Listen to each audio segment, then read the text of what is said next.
Hi guys, I have some packages to show you, and I would put you guys above and show you down like I do with my Plan With Me's and stuff, but I have 3 things here and my desk is full of, I've been trying to draw a little bit, so it's full of pens and markers and watercolor pens and all sorts of fun stuff. So instead of having it facing that way, I wanted to show you this sweet card. I haven't opened it yet, but I love this washi. Love, love, love it. And it says best friends.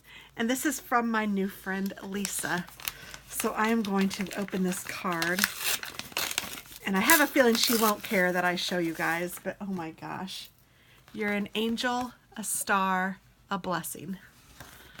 And it says, I'm so lucky to know you. Thanks for everything. Oh my gosh. Her handwriting is beautiful. Aww. So thank you so much for that.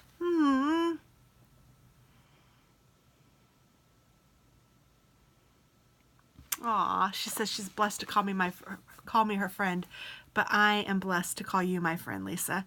And I am going to put a picture of the 2 of us after this video so you can see her, because she is beautiful on the inside and out. She is just an amazing gal, and I am so glad that we have this wonderful friendship. It's new, but it is nice, and it's so cool that she lives so close to me. So yay! Thank you, Lisa. Love you.